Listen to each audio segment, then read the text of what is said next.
Missouri, Idaho, and Kansas are seeking to join a lawsuit against the FDA as plaintiffs. An Alliance for Hippocratic Medicine lawsuit seeks reversal of emergency approvals of abortion pills by the FDA. The case is before the U.S. Supreme Court on appeal by the White House. President Biden continues saying that the cruelty is astounding and it's a direct affront to a woman's dignity to restrict any abortion. Tuesday, the president was in Virginia taking part in Kamala Harris's nationwide abortion tour. There, he promised that if he is reelected with more Democrats in Congress, he will sign a bill federally mandating unlimited abortions. This is Life News Radio. It is not enough to hope that abortion-minded women should choose adoption. We must encourage the thinking of adoption as a loving, holy sacrifice. We can help encourage mothers in crisis pregnancies to not fear, but to consider adoption as part of God's plan and help them consider what God wants for their child. For more information and encouragement, visit holyfamilyadoption.org. holyfamilyadoption.org. In other stories, a state march for life in Kansas on Wednesday follows on the heels of marches in Minnesota, Indiana, and Kentucky this week. You can find a state march near you at marchforlife.org. And a broad coalition of U.S. states, religious liberty groups, detransitioners, and others have filed friend of the court briefs supporting Jessica Bates. She is the Eastern Oregon mom seeking to adopt her foster children over objections rooted in state-mandated gender indoctrination. Her case is before the Ninth Circuit Court of Appeals. For pro-life headlines delivered to your email address daily, sign up at lifenews.com. This has been Life News Radio. In the psalm, we exchanged the glory of God for the image of a grass-eating bull. How stupid. But don't we do similar things? Maybe we're not worshiping a bull, but what is it that we worship? We exchange the glory of our God for a piece of paper that's green with somebody's face on it because it has 100 on it or 50 or 20 or whatever. We've exchanged it for a car or for a house or whatever so that we can show off. You can fill in the blank. What is the idol that you've got? Hopefully none. And of course, we'd all like to say, oh, I don't have any. Right. Most of us probably do. What's the idol? It needs to be sacrificed to the one true God. That's the part we need to understand. We need to be able to say there is only one God. That's Sermons for Everyday Living from 6 to 7 a.m. Eastern on the Station of the Cross. The Catholic Current, bringing Christ to the world and the world to Christ. I have no clue what my future looks like. I know who my future is, and it lies in the hands of Christ. I'm not worried about where I'm going to live, what I'm going to do. My life, I want it to be His, and there's such a freedom in that. I never, ever thought that I would find freedom in a laid-down, surrendered life to Christ. The Catholic Current, 5 p.m. Eastern, from the Station of the Cross and on the iCatholic Radio mobile app. Download the app to take our programming with you wherever you go. Hear what listeners are saying about the regularly updated iCatholic Radio app. The programs on iCatholic Radio are uplifting, educational, and have served to deepen my faith as a Catholic. Thank you for this amazing station. Download the free iCatholic Radio app in your Android or Apple store today. If you already have the app, please consider giving us a 5-star review or telling a friend about it. The Station of the Cross began broadcasting in Buffalo, New York in 1999. Since then, our listening areas have multiplied and expanded into several states. While our mission is to grow the Catholic faith through radio and other media outlets, our apostolate is supportive of but independent from your local diocese. Through your generosity, we are able to inspire countless listeners with the gospel and help lead them to a parish to be spiritually nourished by the sacraments. This is Joe McLean, and you're listening to the Station of the Cross, proclaiming the fullness of the truth with clarity and charity. Heard around the world on your Android and Apple mobile devices. Go into the world and tell every man that you meet, there is a man on the cross. A Catholic Take. What you need to know right now. a bold synthesis of inspiration and information. Keeping you up to date on the news and issues from a courageous Catholic perspective. A Catholic Take with Joe McClain starts now. Praise be to Jesus Christ. Welcome back to A Catholic Take, a bold synthesis of information and inspiration. I'm your host, Joe McClain. It's good to be on with you. A dystopian worldview, a dystopian delusion, the globalist elites in the fight for the control of humanity.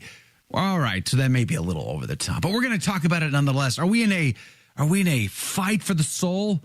Well, Dr. Scott Ventureyra, a theologian, philosopher, and an economist, what a great mix that is going to be on the program. And we're going to be talking about his article over Crisis Magazine. Javier Milei gave a fire burner talk over at World Economic Forum. We're going to talk about that, why there is such a great contrast to what he said in the agenda of the WEF. We'll get Dr. Ventureyra to weigh in on that at 14 past the hour. Mike Koeniger is on the program today. He's back, our friend of the show, we lovingly call him the Brick Wall. He's from Virginia. And we're going to talk about two big stories in the news right now. Texas, of course. I mean, Governor Greg Abbott he basically lays down the law. He's like, listen, I'm going to defend the border. Is it a day late and a dollar short? That's the question in my mind. Lots of states back in Texas now. The map is looking very eerily similar to, let's say, 1861. Anyone? We'll talk about that with Mike Koeniger, plus the Kerry Lake story, and I'll play some clips for you of the bribery that seemed to go down last year.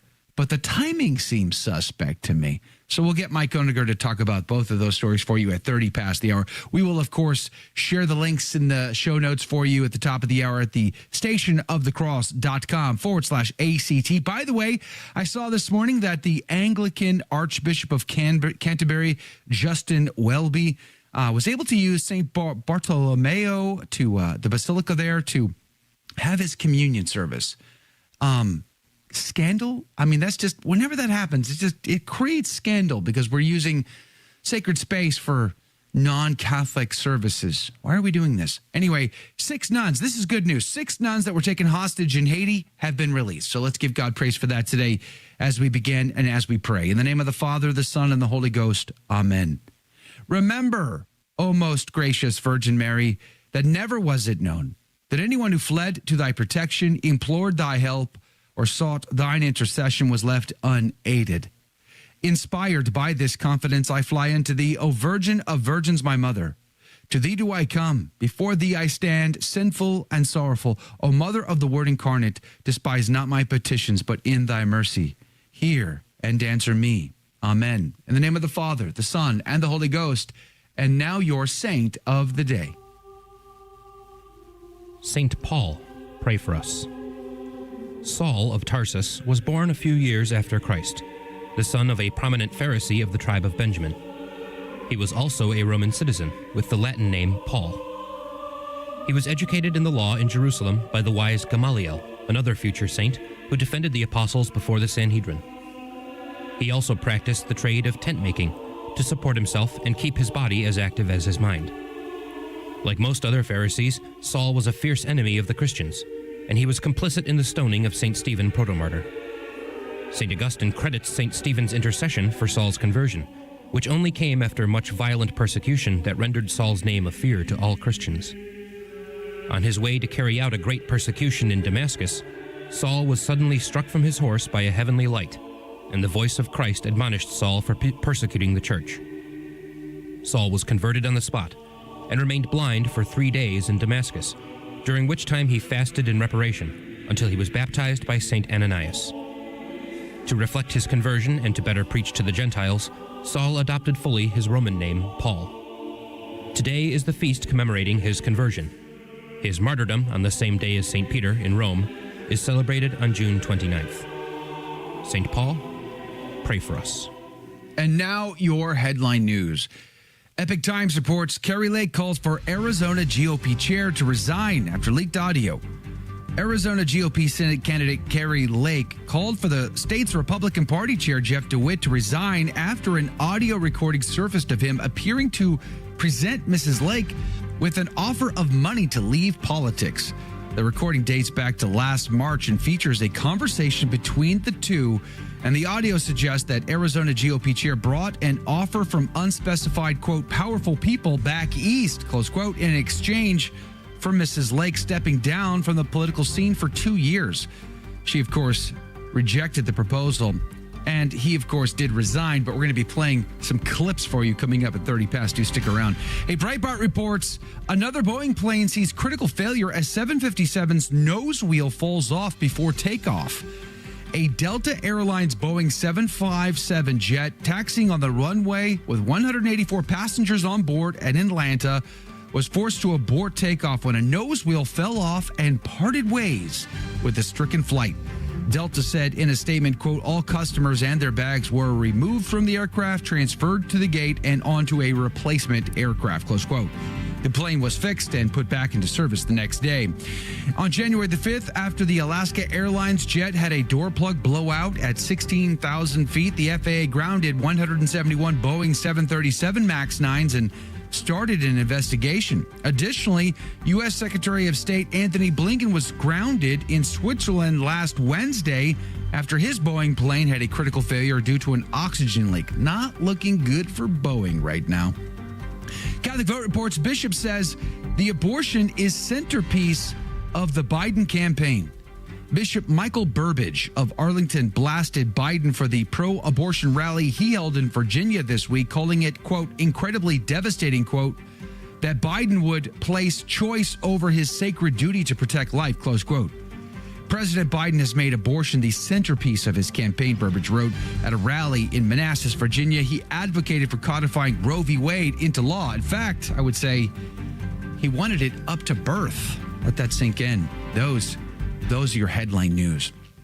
The gospel today comes to us from Mark 16, verses 15 through 18. Jesus appeared to the 11 and said to them, go into the whole world and proclaim the gospel to every creature.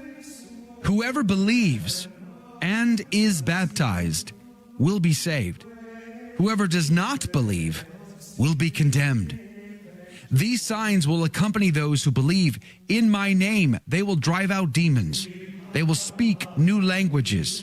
They will pick up serpents with their hands. And if they drink any deadly thing, it will not harm them. They will lay hands on the sick, and they will recover. The gospel of the Lord. Praise to you, Lord Jesus Christ. You know, I'm still reeling and pinching myself that I got to go pray at the tomb of St. Paul on his feast day today. Just remembering my trip back in late October, early November to Rome. The documentary film, I don't know if you've seen it, but I produced and released a documentary film called The Secret of the Saints in the End Times. And I take you to not only on the journey from the prison cell to his execution to his burial and more. You can watch that for free. Well, maybe we'll throw a link to it in the show notes, but one of the best places to see it is right on the iCatholic Radio mobile app and the ICR Premium Plus icon at the bottom right there. Click that. You'll be able to gain access to it and just click play. But Haydock's Catholic Bible Commentary said, quoting St. Gregory the Great, perhaps someone will say within himself, I have already believed. I shall be saved. He says, true, if his faith be supported by good works. For that only is true faith, which does not contradict in works what is believed in words.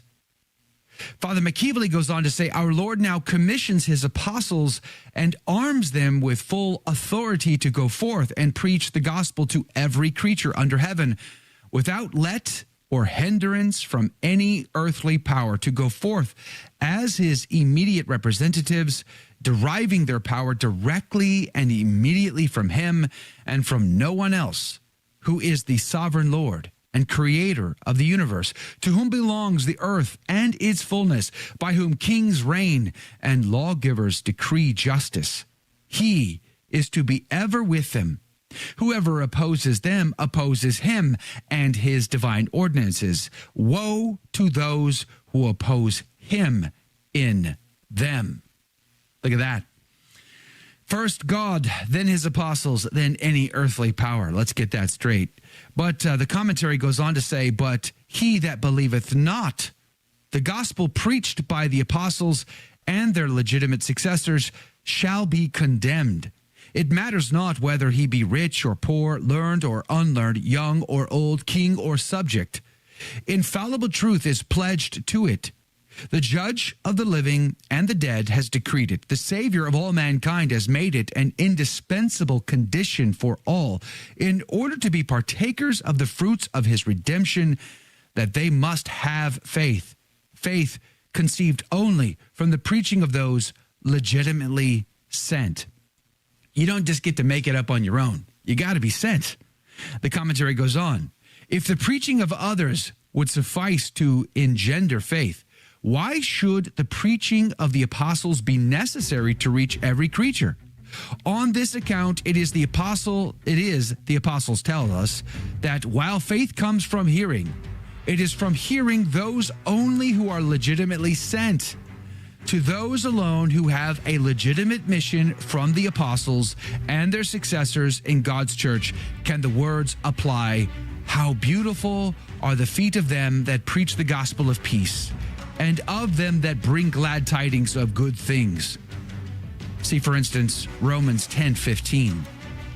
He calls miracles signs or proofs of the doctrines which they wrought to establish. This, he adds, to remove any feeling of defendants which illiterate fishermen might have had in preaching. The signs brought about that first generation, and we persevere through those gifts yet today. We'll be right back. Have you ever dialogued with someone who espouses relativism, which says there is no truth, or it might be true for you, but not for me? It's pretty frustrating. Deep down, we know these claims are false, but we often don't know why. Here's the reason. To say there is no truth is a contradiction. The assertion is tantamount to saying it's true that there is no truth. Plain absurdity. Now, the other position, there is no absolute truth, just truth relative to the individual set of beliefs, is problematic as well.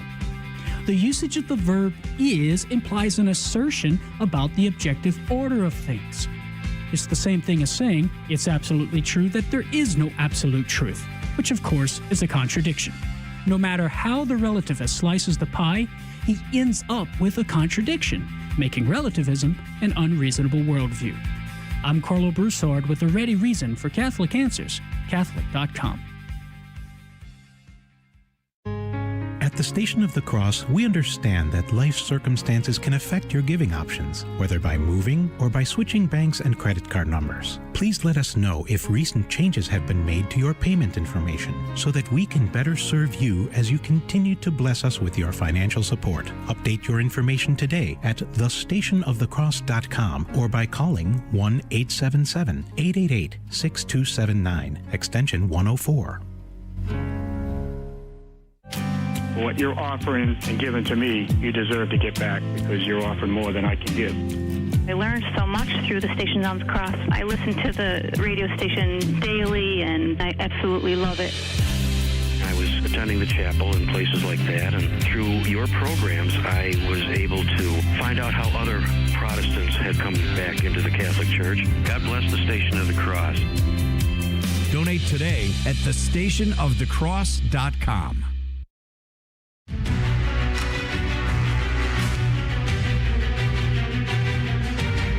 Praise be to Jesus Christ. Welcome back to A Catholic Take, a bold synthesis of information and inspiration. I'm your host, Joe McClain. It's good to be on with you. Coming up at 30 past the hour, Mike Koeniger joins us, our friend of the show, and we're going to be talking about these two big stories. One is Texas, the Texas border. The other is the Kerry Lake, what is this, bribery video that's come out, this clip. We're going to play a little bit of that for you at 30 past.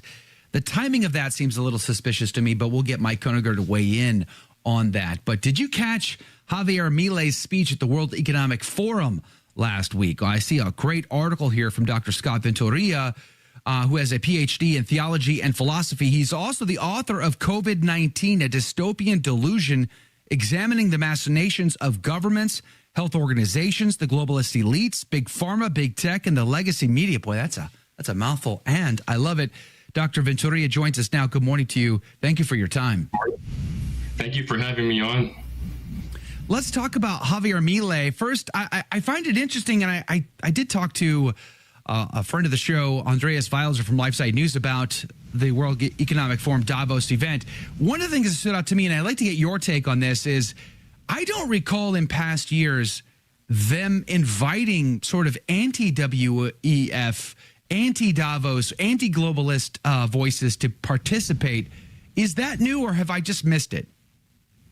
I've never seen anything like it. So for me, this was intriguing just to listen to Javier Milei's speech.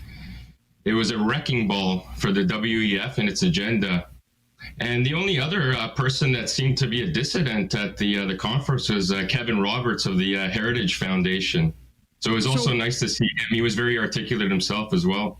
Yes, exactly. So why would they do that then? What do you think the play is there? Are they being sincere? Are they just opening the conversation up to all voices to get a fuller picture? Or is there anything else behind the scenes? It's a great question. I sometimes listen to this person, David Icke, who's considered the height of conspiracy theory, and he thinks there's some kind of agenda behind Milei. I'm not convinced of his view on this, but what I say is to let things unfold and see how he proceeds with his promises. Is he going to be like the standard politician, or is he actually going to fulfill some of these things? So I say we should wait and see. But it is suspicious that they gave him a platform. Right. Yeah. I do find it interesting. A little bit of pause, but I mean, it's something that worth thinking about. Why are they giving him a platform to wreck their whole agenda? But maybe to show, look how extremist this guy can be. But I think people who listen to it can see how reasonable he is. I've known Kevin Roberts for a number of years. I'm not close. We're not close or anything, but I've known him for a number of years, and I can vouch for his integrity, personally. So I can't do the same thing for Javier Milei, but I find it very fascinating that all of a sudden you've got these two voices in the midst of these globalists. And could you do me a favor real quick? You do this in your article, but can you summarize essentially what is the globalist platform that we see coming out of the WEF? So essentially what you see is the promotion of, these ideologies like climate change, gender ideology, what they call the Great Reset. So I talk about this in the book COVID-19, A Dystopian Delusion. And I talk about what Klaus Schwab and Thierry Malloret write about, which is stakeholder capitalism. And I think that's just a fancy term for a global socialism implemented through fascistic methods. So that's the intertwinement of big corporation with big government. And so you see that all throughout the world. And what's interesting, I think one of the key issues here was about information and misinformation and disinformation. And it's right in the title, right, of the conference, right? What was the title of the conference?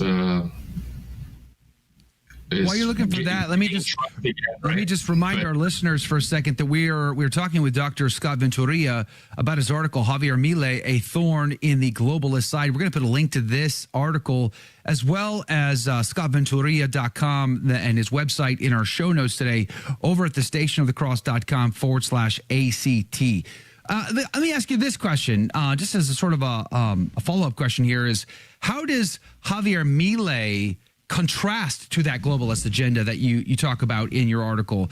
I mean, he is an enigma, whether you like, and I'm not sure I like him. I'm going to be honest with you. Total transparency. Right. I don't know that I can personally trust him. He seems a little weird to me, but nonetheless, he is in great contrast coming out of Argentina, coming out of the era of liberation theology. I mean, so many prelates in the church, His Holiness Pope Francis himself seems to embrace the WF.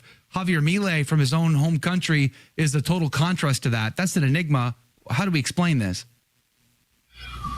Well, what's interesting is that to understand Javier Milei is to understand the Austrian school of economics, where there's a focus on the individual.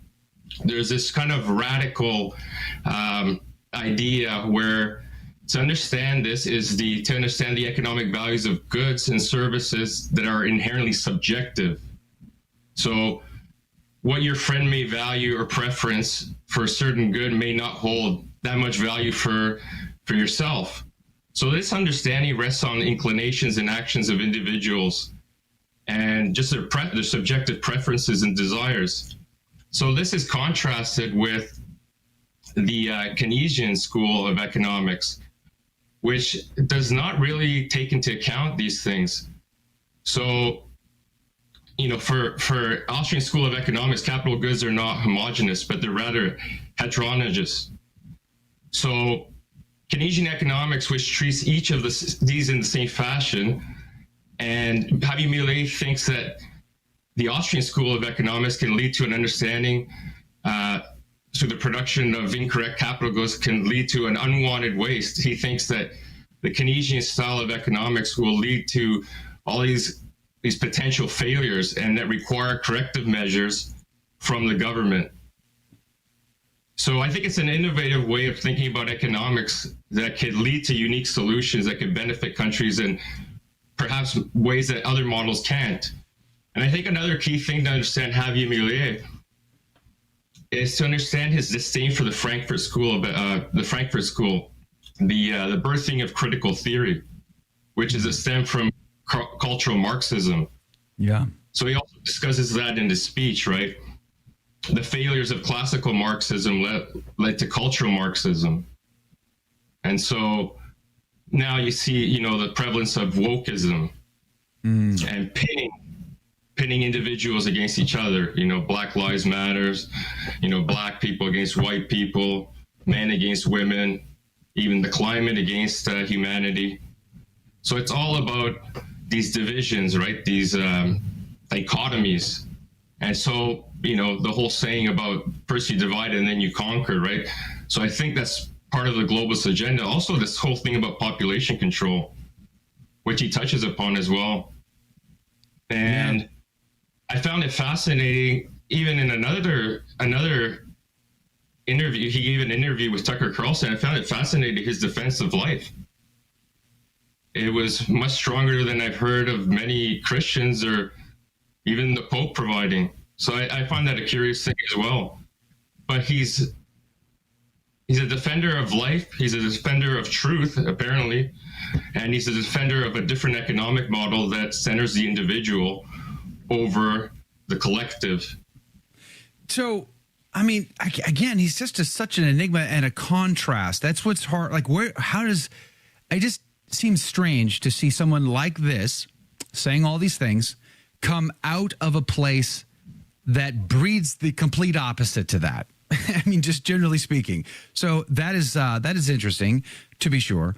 He's promoting capitalism, and I wonder how it's going. Because if I'm not mistaken, there are big protests going on that are being planned by his opposition right now in Argentina. So is he going to be able to actually move the needle in Argentina with all of these thoughts and ideas? Is he going to be able to change the way and the culture and the system that has been embedded there for so many decades now? Do you think he's going to be effective in that regard? That's why I say we have to wait and see. But one of the things that's fascinating is that he was elected on a platform that says he's going to take away things from you. He's going to take away the social benefits. He's not telling you, I'm going to hand out money to you. I'm not going to give you these benefits. He's saying, I'm going to take this away, but I'm going to make you prosperous. So that's what makes him unique. I think that's the first time in Western history that somebody gets elected telling you that they're going to take things away from you. And so it's important to understand the history of Argentina as well. Argentina was one of the most prosperous countries in the Western Hemisphere for many years. But then slowly but surely, because of government intervention, that started to decline. It's obviously, there's many complex reasons for why this happened. But there's a dissatisfaction with the Argentinian population. And he talks about this in his speech at the WEF. He says that it's a test case. If you guys don't smarten up in other Western countries, you're going to follow suit. And I'm in Canada, and I see that happening with hyperinflation. And so the rising prices of real estate, of any kind of food products, everything is just, the gas is on the rise. It's just it's an insane time to be living, and it's very hard to cope for the average person. So I think that Millet's message is a welcome one throughout the Western world, because there's been a loss of hope. Yeah. And given the history of Argentina, how much lower are they going to go? What do they have to lose? And so in Canada, I see things going to the direction of Argentina, not even just for economically, but it's like the censorship is rampant. Yes, we have big pushback on Justin Trudeau. Big pushback on Justin Trudeau right now. How is that going? You got about a minute left in our conversation, but I'd love to switch to Canada just for a second. Do you see Canada changing? Do you see the winds of political change happening in your country? I think a couple of days ago, when the Emergencies Act was ruled unconstitutional, it was one of the first snippets I've seen of hope, aside from the truckers arriving in Ottawa a couple of years ago. I think this may be a pivotal moment, but they're going to appeal. And I don't have too much faith in the legal system after what I've seen over the last 3 years. But I'm optimistic that this might be, a pivotal shift into the right direction. But time will tell only. Well, I find it very fascinating that we're seeing people like Javier Millet crop up around the world, push back on the globalist agenda. Is it too late? Let me ask you that question. Do you think that the elite, you make this point, it's not the 1%ers in Davos, it's the 1% of the 1%. With about 30 seconds left on the clock, do you think we are too late to change things, or is it still time? I'm optimistic. I think there's still time, but I think that window is closing ever surely. And I'll close with one quote from a Canadian folk singer. You got to take at the darkness till it please daylight. So you got to keep fighting. Keep fighting against them. Don't give up. Amen. Well said. Dr. Scott Ventureyra, we appreciate your time today. I'm very grateful for your time. Thank you so much. We're going to link to his website over at scottventureyra.com. Check that out. Or his article at Crisis Magazine, crisismagazine.com. Javier Millet, a thorn in the globalist side. God bless you, Dr. Ventureyra. Hope to have you back soon. Don't go anywhere. We're going to talk about Kerry Lake in Texas and breaking news. It's all coming up next. Hello, this is Steve Gleason with your 1-minute tool for Catholic evangelism. Here's the question for your non-Catholic friend. Which of these is the most difficult for you to objectively believe? Jonah lived in a whale? Moses heard God's voice in a bush? Peter's authoritative declarations would be backed by heaven? Or that Daniel survived the flames of fire? Well, here's your 3 best friendship tools for Catholic evangelism. Number 1, the results. Most difficult was Jonah, then Daniel, then Moses. The easiest was Peter receiving authority to grant forgiveness. Secondly, the early church was tough. You see, that authority granted to Peter could put one out of the church due to sin, and that same authority was installed to bring one back into the church through personal confession. We understand that reconciliation with the church is inseparable from reconciliation with God. And thirdly, our Bibles are filled with promises, but this promise was to Peter, the apostles, and the generational successors of Peter known as the Catholic bishops. So here's an idea. Take a drive down your street, look up at a Catholic church, and just know this for a fact. That priest inside that church was ordained straight down through the lineage of St. Peter. The Station of the Cross has many ways to keep you informed about our programming. You can view the highlights of our primetime programming schedule or the full 24/7 programming grid at both thestationofthecross.com or the free iCatholic Radio app. Just search under the Programming tab. Our website also offers a printable version for your convenience. Hi, I'm Debbie Georgiani. And I'm Adam Bly. Join us for the Spirit World on the Station of the Cross. If we're really going to suffer, we really need to suffer here when we're in the church militant phase, right? The most difficult part for the poor soul is that they have some amount of that beatific vision in their judgment. They know they're going to get back to God, but then they're separated from God. So that's kind of the worst part because that's a spiritual suffering. The Spirit World, every Saturday at 11 a.m., right here on the Station of the Cross.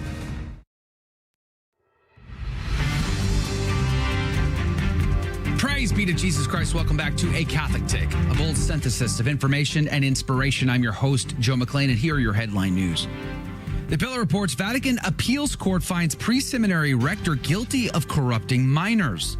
The Vatican City Court of Appeals has found Father Gabriella Martinelli, the former rector of a pre-seminary in the city-state, guilty of corruption of a minor. Martinelli has received a sentence of 2.5 years in prison and a €1,000 fine.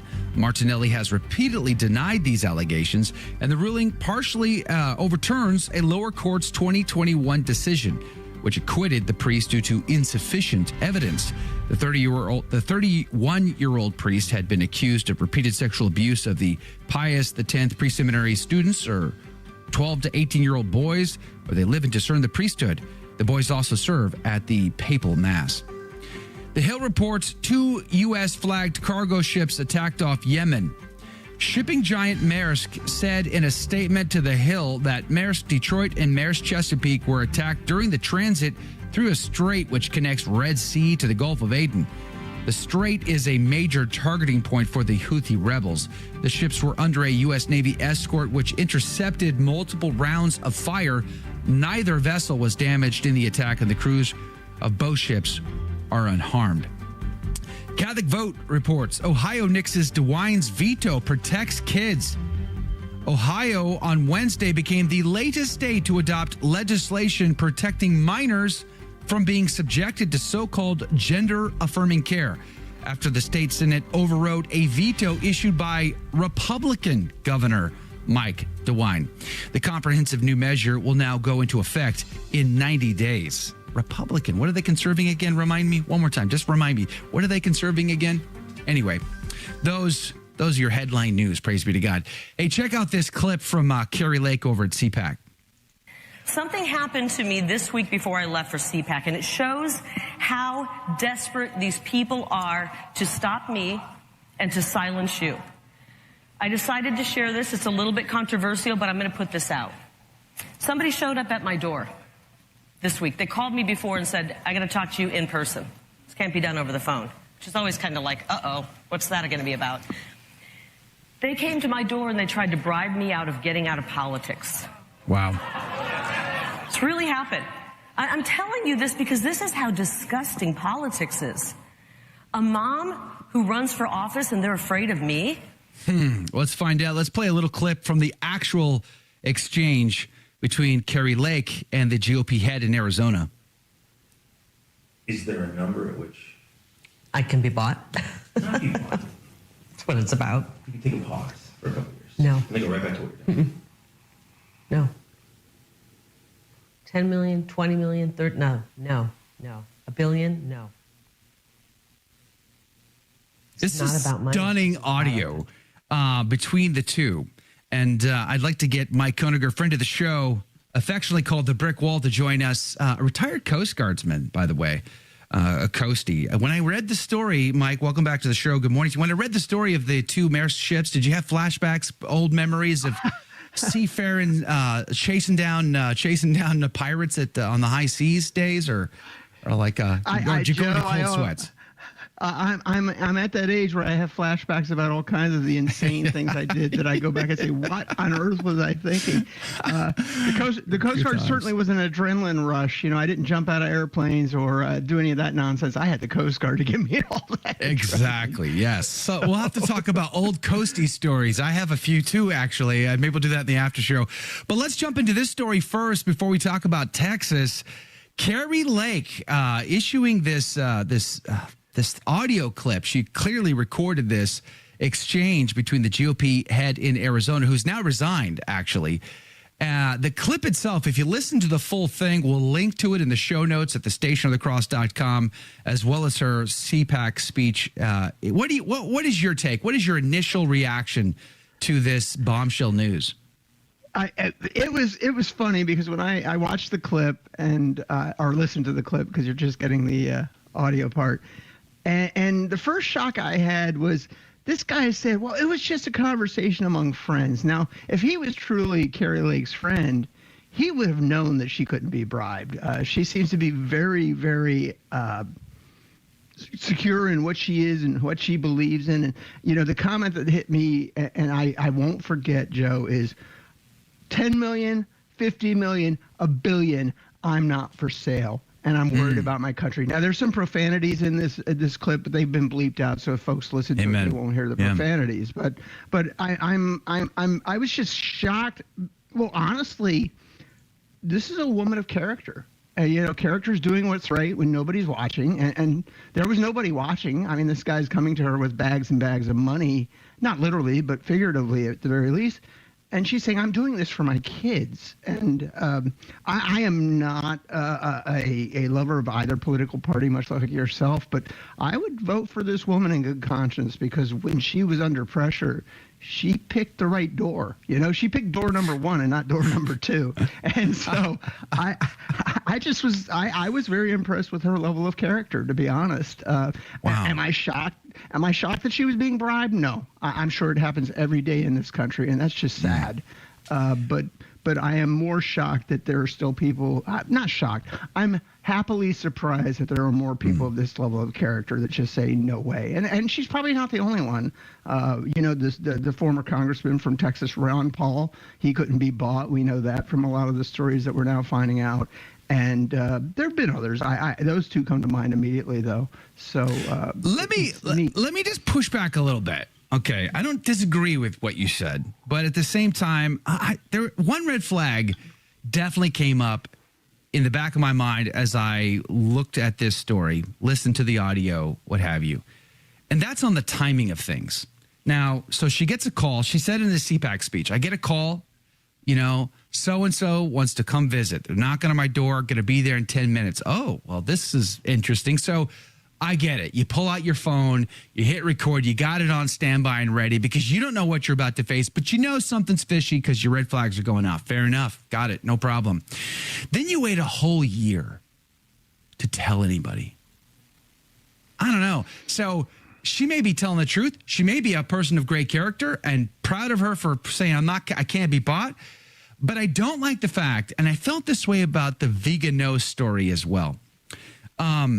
It's not that I disbelieve Vigano. It's that I didn't like the fact that he put on drip the information he wanted to release. I felt very manipulated as a result to that timing of things. Do you sense that here? Like, why wait a whole year to tell anybody about this slimy? And if you listen to the dude, like, it just feels so slimy. Hey, like, all right, so this conversation never exists. Hey, don't tell anybody, all right? Okay, you know, it's that they want you on there. It's like, I felt like a used car salesman was trying to pitch me a Pinto from 18,000 years ago with only one cylinder working left. It was very, got to take a shower after, but a year? Why wait a year? I had the same question, and I think oftentimes people are afraid that the character assassination is going to start. You know, this modern media where you don't believe your lying eyes and you don't believe your lying ears, because despite the fact that we've heard it, they're going to somehow spin it. And by the way, Joe, this guy tried to spin this. He did try to spin this before he resigned. And I think her fear was she was going up against a big giant machine.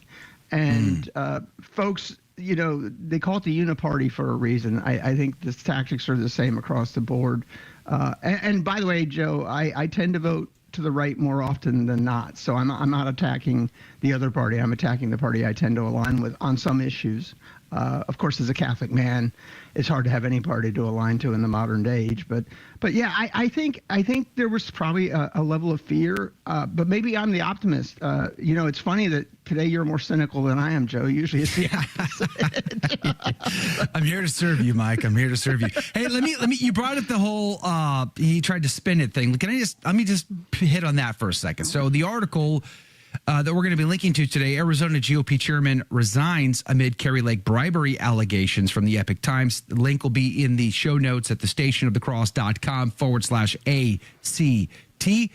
But this is what he said yesterday in his resignation statement, Jeff DeWitt, saying, quote, I said things I regret, but I realized when hearing Lake's recording that I was set up, close quote, Mr. DeWitt said in a statement, going on to say, quote, I believe she orchestrated this entire situation to have control over the state party and its obvious form it's obvious from the recording that she crafted her performance responses with the knowledge that she was recording it, intending to use this recording later to portray herself as a hero, close quote. Now, I am not giving Mr. DeWitt a pass, okay?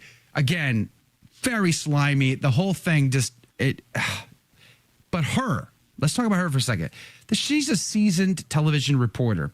She knows how to put on the performance when the time comes.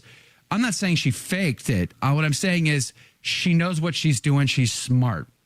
So she knows there's something coming to her door. She doesn't know what it is. Red flag here. Pull out the phone. We said that. Turn it on. And yeah, I 100% agree with him. She did turn this on. She did craft her performances. They might have been sincere, but they were still crafted. They were still thought through ahead of time. And she was ready to go. Again, I go back to, do two wrongs make a right? If there's a wrong that happened here under Mr. DeWitt and the powerful people back east, is there a second wrong in her putting that chip in her back pocket and waiting to play it at the appropriate time that gives her the biggest bang for the buck? Feels manipulated. I just want to repeat that because I think it's important. So he spun it, but at the same time, I think he has a point. Oh, I don't disagree, Joe. I think she knew exactly what she was up to. She's obviously very clever. She's obviously very smart. And so I don't disagree with anything you said. And you know, the $1 billion, that was certainly played for the audience that she knew was going to be listening to this recording. But in the end, yes, I think it was a performance. I think she got them right where she wanted them and was happy to leverage that to get them out of her way. But again, what are they afraid of with her? And that is what I keep saying. What is it that made them this afraid? I don't think the Republicans love her any more than they love Marjorie Taylor Greene or Donald Trump or the guy from Kentucky, the hillbilly elegy guy. I can't remember his name right now. Or Ohio. I think he's from Ohio. I don't think they love any of these guys because they're not part of the machine. And so... And I don't even like, I'm not a big Trump guy, certainly not a Biden guy either. But, I think that there is something going on within American politics. And by the way, I grew up just south of that horrible city on the East Coast. So let me ask you that. Let me ask you that. Who do you think, any speculation on the powerful people back east? Carrie, when I was listening to Carrie Lake say, all right, so, and she's chewing on something. Hey, so who are we talking about here? Okay. Who is this? And he's like, hey, listen, let me not name names. Okay. Let me just talk about the offer. Okay. Again, just the whole thing, super slimy. But do you have any speculation on who the powerful people back east are? Well, certainly the chairman of the Republican Party, who, by the way, abandoned Virginia this past year in 2023 and allowed the Democrats to regain control of the House of Delegates because she was angry with our governor. Certainly that, and the big money. It's the money. The powerful people back east aren't the senators and the congressmen. It's the money that pays for them. And, this representative democracy or representative republic we live in, they don't represent you and me. They represent their donors. And so those are the powerful people back east. These are the same people right now that are telling you that Nikki Haley is the best candidate to go up against Biden, even though the polling data says the people that are voting for Nikki Haley aren't even Republicans, right? So it's what are they conserving? The Ohio governor wants kids to be subjected to trans, and Nikki Haley gets more non-Republican voters to vote for her than anything. Like, what are they conserving? Like, stop it. They should not be allowed to claim conservative if you aren't actually conserving anything. It just drives me. Well, they're conserving their mechanism to make money, Joe. Speaking of walls, driving me up a wall. Speaking of walls, coming up after the break, let's talk Texas. Governor Greg Abbott laying down the law on the wall, and the states that are lining up to support Texas. Woo! 1861, anyone? Are we there? Are we going to see it? Is it a day late and a dollar short? Is it just more political talk and a lot of air and not a lot of action? I don't know. Mike Koeniger is going to weigh in on all of that coming up right after this quick break. Don't go anywhere. We'll be right back.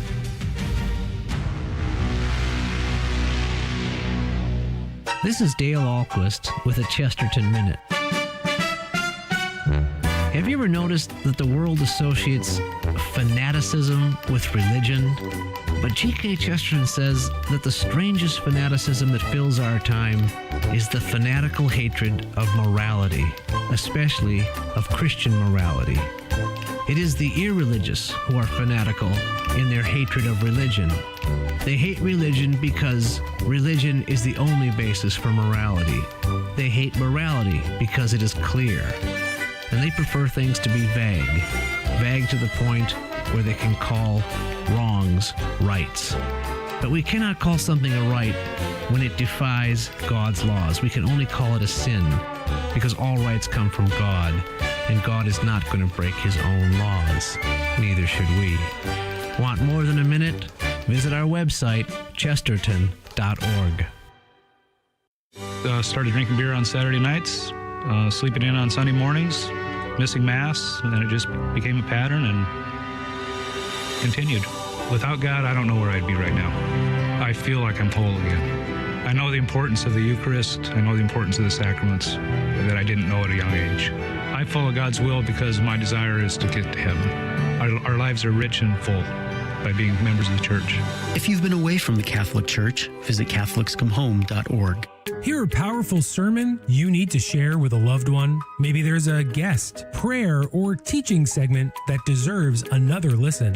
You can listen to any of our network-produced programs at your convenience by finding us wherever you enjoy podcasts. Apple Podcasts, Spotify, Google Podcasts, Podbean, and the free iCatholic radio app. Be uplifted in your faith. Listen today at thestationofthecross.com or on your favorite podcasting platform.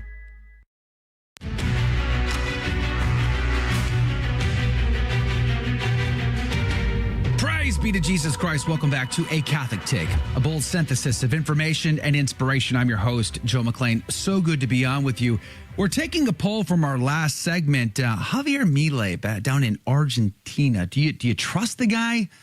What do you think? Right now, according to the poll over on the YouTubes, yes, 24%, 19% say no, 57% say not sure. So let me know if you want to vote for that. You can get in on that action over at thestationofthecross.com/ACT, where you can find not only the show notes being posted at the top of the hour, you can get merch, join the email list, join the insider crew, get the podcast, but you can also watch the live video stream. And just underneath that is the icons where you can comment and hang out with us, to include the YouTube, which means you can comment, you can take the poll, and you can hang out in the after show coming up at the top of the hour. Mike Koeniger is our guest.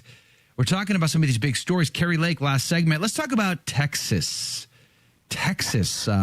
People's Republic of Texas, as some call it. God's country, some other people might say, where I was raised anyway. And the governor has put out this very strong response to now what we see as the Supreme Court ruling 5-4 against Texas putting up barbed wire, basically allowing the federales, can I call them federales? The federal agents to cut the barbed wire to get it out of the way so that illegal immigrants can cross just about anywhere they want rather than crossing at the prescribed checkpoints. What is your take on this story? Well, first off, the Supreme Court didn't really rule against Texas as in a proper hearing. They stayed an injunction that did not allow the federals to remove the barbed wire that had been laid.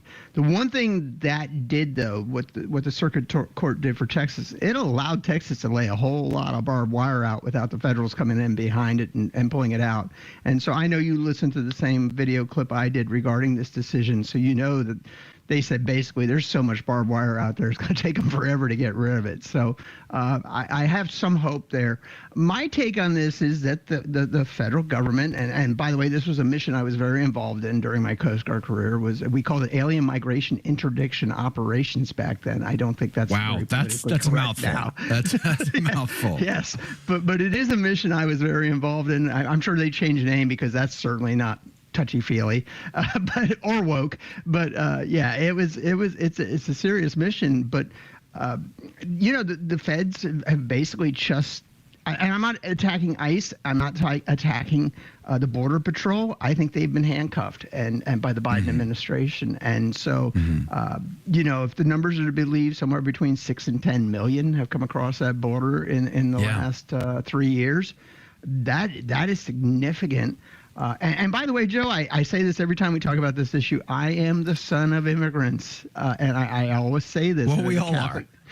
Well, no, I'm actually not the grandson. I am the son of immigrants. My parents were immigrants to this country, and so I have a heart for immigrants. And I do believe, on the whole, immigrants contribute to our society in positive ways. You're not eating fruit or vegetables that haven't been touched by immigrants. You're probably not living in a house that wasn't built by immigrants. The people who re-roofed my house here a couple of years ago were all not from the U.S. So I certainly understand both sides of this issue, but Texas is protecting the private property of people who live on the border. And that's what's forgotten, is these people are being deprived of the use of their property and are being stolen from by people who come across the border and use that property as if it were their own and destroy property. And a lot of those folks that live on the border are of Hispanic heritage of some sort or another. That's right. And so this is not the racial issue the media wants to make it out to be. It is, does the state of Texas have a duty to protect its citizens? And let alone the terrorists that are coming across that border that they find, and they only catch a glimpse of it. It's just scratching the surface, tip of the iceberg, so to speak, because there's so many gotaways that they don't even know who's in the country. There could be all kinds of terrorists in the country as a result of that. Here's a quote from the letter from Texas Governor Greg Abbott. It says, under President Biden's lawless border policies, more than 6 million illegal immigrants have crossed our southern border in just 3 years. That is more than the population of 33 different states in this country. This illegal refusal to protect the states has inflicted unprecedented harm on the people of all across the United States, close quote, Governor Greg Abbott. So I guess one of the questions that I'm really struggling with in this is it a day late and a dollar short? I mean, why didn't we do this 3-4 years ago? That's one of my questions. And we're seeing states now line up in support of Texas. I'm not exactly sure of what support they're lending. Are they lending National Guard troops? Is it a concertina wire that they're giving? Material support? Just, moral support? I have no idea. But we are starting to see a map of division in our country that potentially we might not have seen since the 1860s. What say you, Mike Koeniger? I'm certainly concerned. I think we're very divided. We've seen this happen in American history. It does happen on occasion. The support during World War I was another time where we were heavily divided prior to the U.S. entry into the war. And by the way, if folks don't remember, Woodrow Wilson did imprison political dissenters during the First World War. So it has been as bad, at least in our history. But to your point, it tends to fall on these lines where it is the southern part of the U.S. And then some of the western states that tend to align against the northeastern elite. And I use that term on purpose, Joe, northeastern elite. As a man who has a great love for this, I have a great love for the state of New Hampshire, which you've heard me wax poetic about constantly. So I'm not picking. But yes, I do see that there's a division here. And the division, let's set aside the politics of this. Who is most impacted by this immigration? And it is the southern states. I don't know. Tell that to the mayor of New York City, who's complaining about it every day. Well, he reaped what he sowed. So it's, that was the thing. Abbott, the last thing Abbott did before this letter was the shipping some of the immigrants to these sanctuary cities, which I thought was politically a funny move, but it was really. I don't know that meant anything other than, hey, if you're going to vote for sanctuary. But he's been really quiet since then, Joe. And this is, I'm not a Texan. I want to root for Abbott, but he tends to get quiet and then all of a sudden do something. We saw the same thing during COVID where he was very quiet much longer than he probably should have been. Yeah. So, I mean, it boggles the mind here. Okay, listen, the history of humanity is the history of immigration. No one is exempt from this. Every single person all of their origins have immigration in their background, without exception. So, but that doesn't mean then we throw common sense out the door. You got to do things in an orderly way, because otherwise the system gets overwhelmed, and then how is anybody helped in the process? So there are legal systems through which people can immigrate, and that is what we need. Now the question is, do those legal systems need to be overhauled? Do they need to be looked at or thought through again? Potentially, yeah, maybe that might be true. So let's do that rather than just open the borders. But the reality is we're not talking about that. That's just the talking points that we are given. Rather, there's an agenda here for open borders and free-for-all because, maybe it's to replace the population. Maybe it's the vote that they're after or control. I don't know. I can't read Klaus's mind at the moment. But nonetheless, it just seems to boggle the mind that how common sense thinking people, no matter where they fall in the political perspective, seem to buy into all this rather than to go, I think there really ought to be tight border security with maybe some generous immigration policy. But they never go for that. They never go for that. Instead, it's cut the wires down, and how dare Texas and all of these states want to defend their borders against this? Because let me tell you, just down the street from me right now is the largest illegal immigration colony in America, and it is the wild, wild west over there. It really, really is. How is that good? God bless everyone. How is that good for anybody? That's the question. We'll carry that conversation through in the after show. Mike Koeniger, thank you for your input today. Hopefully you can hang out with us in the after show, and we'll continue on. We're going to get your take on it. Whatever you want to offer up on either of the segments today or anything we've talked about, you're welcome to do so in the after show at thestationofthecross.com/ACT. Also, the iCatholic Radio app is a great place to be. Download it in your app store today. We'll be right back. We'll see you in a minute. So what did you think of today's show? Let's discuss that right now in the after show. Your take on the after take. Comment, interact live with me and the team. All you need to do is search for one of our live video feeds on Facebook, YouTube, Rumble, Twitter, LinkedIn, and elsewhere. Simply search for the Station of the Cross, Joe McClain, or A Catholic Take. I'm looking forward to seeing you and interacting with you directly. It all starts right now. It's the after show. And we are back. Welcome to the after show, everyone. Hey, we ran out of time, Joe. We ran out of time again. I lost power last night in the middle of the night, so I didn't get a lot of sleep last night because we were dealing with that. But so didn't manage the clock all that well today. But hey, we have birthdays today, by the way. We have some birthdays to celebrate. Female KC Royals fan, I think it's your birthday today. Praise be to God. Happy birthday to you.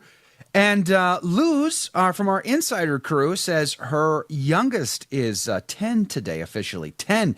We're talking double digits.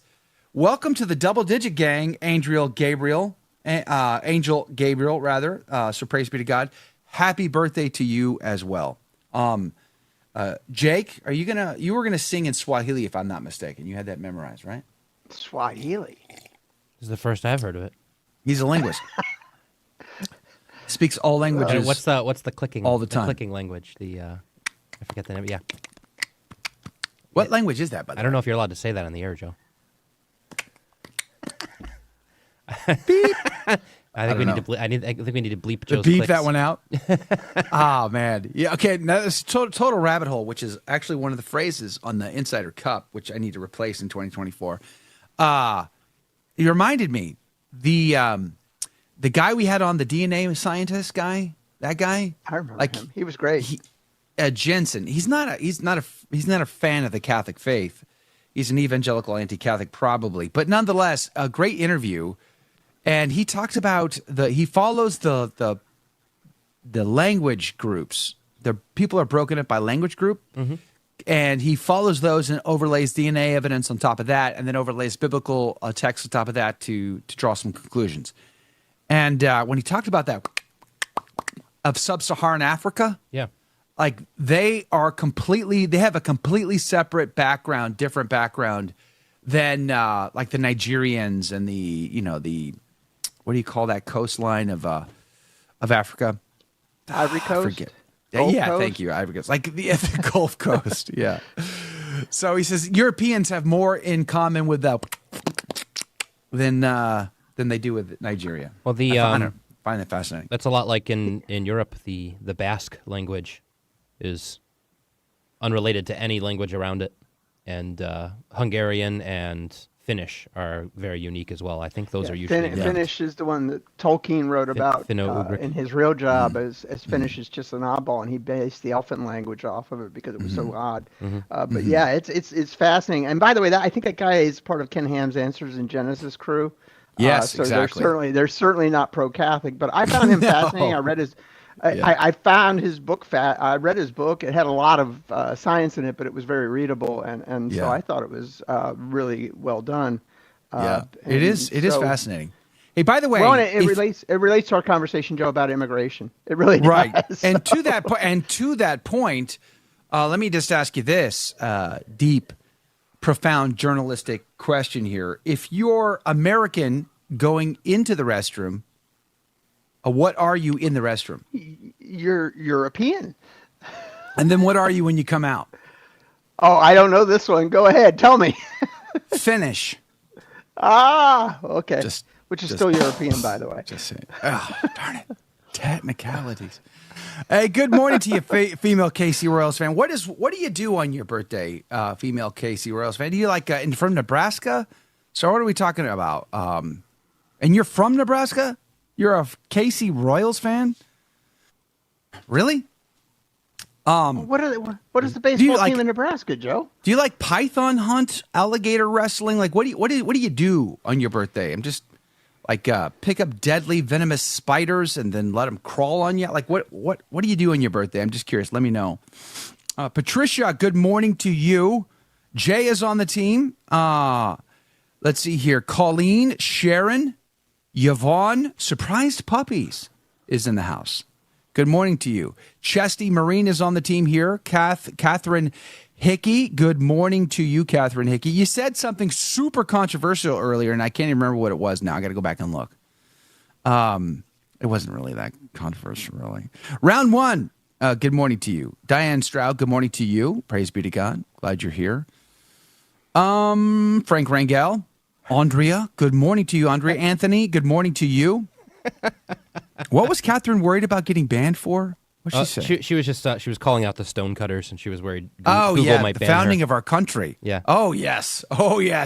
You triggered me. Now I remember. Female Casey Royals fan says, alligators? Joe, where do you think Nebraska is? What's just north of Florida? Yeah. What is the deadliest creature you have in Nebraska? You have snakes in Nebraska? You got venomous snakes in Nebraska? I bring up the alligator thing because I was watching Matt Fradd. You guys watch Pints with Aquinas at all ever? He interviewed that comedian who's basically converted to the Catholic faith. The guy who's got tattoos all over, Seth or something like that. I went and watched a bunch of his comedy, his dry bar comedy. It was hilarious.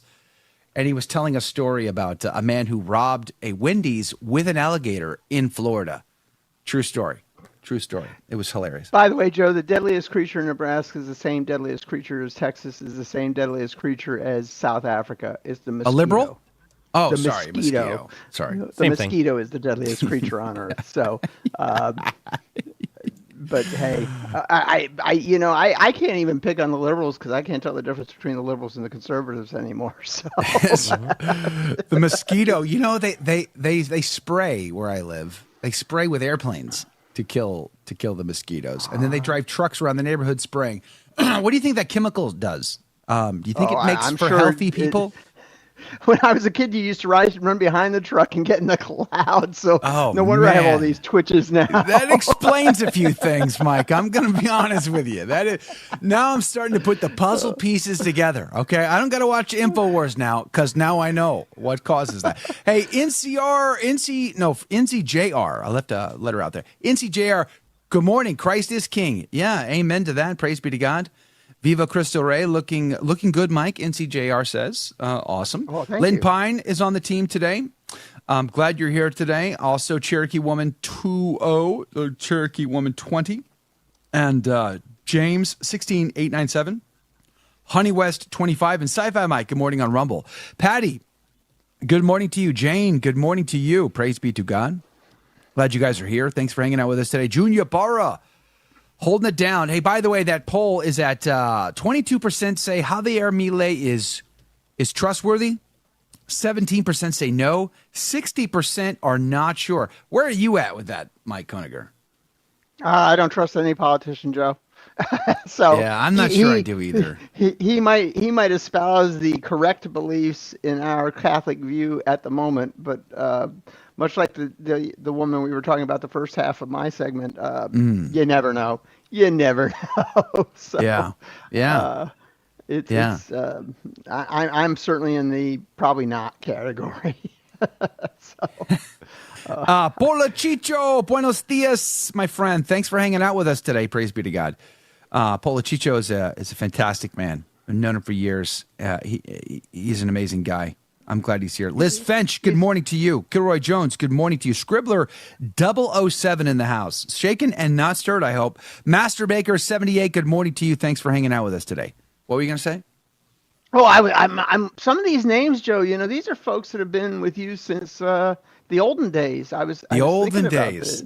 Back in my day. By the way, go ahead.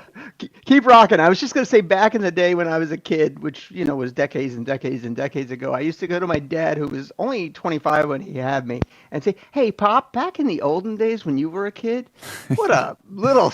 I'm lucky I survived to adulthood."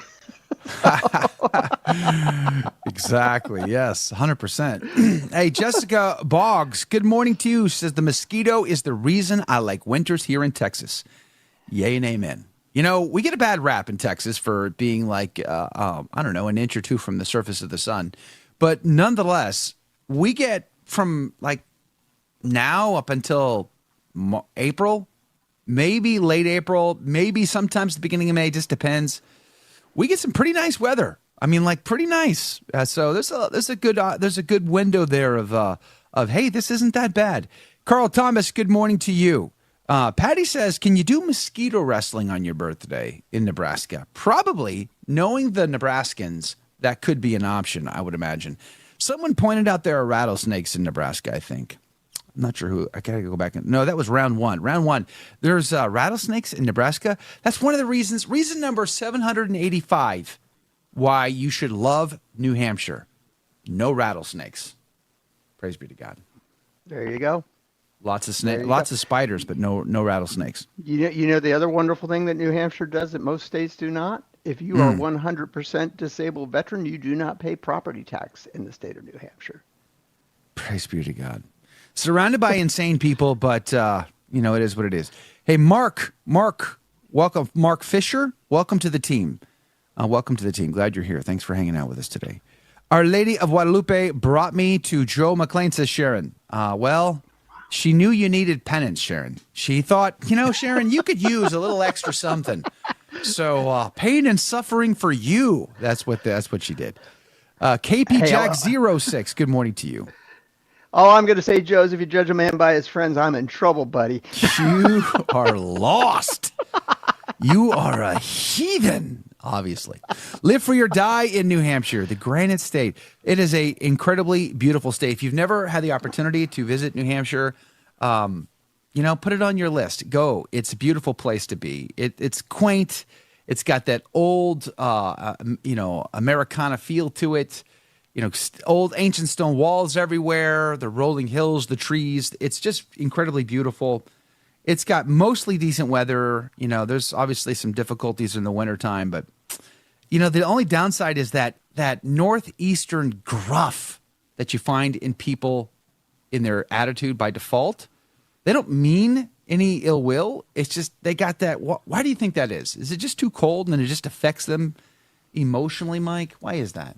I think it's a remnant of that Puritan culture that settled that area, and even though a lot of those folks are Portuguese immigrants, sons of Portuguese immigrants, I think it was infectious. I found that to be all show though, Joe. The story I tell is we were riding motorcycles in that part of the country and had a breakdown.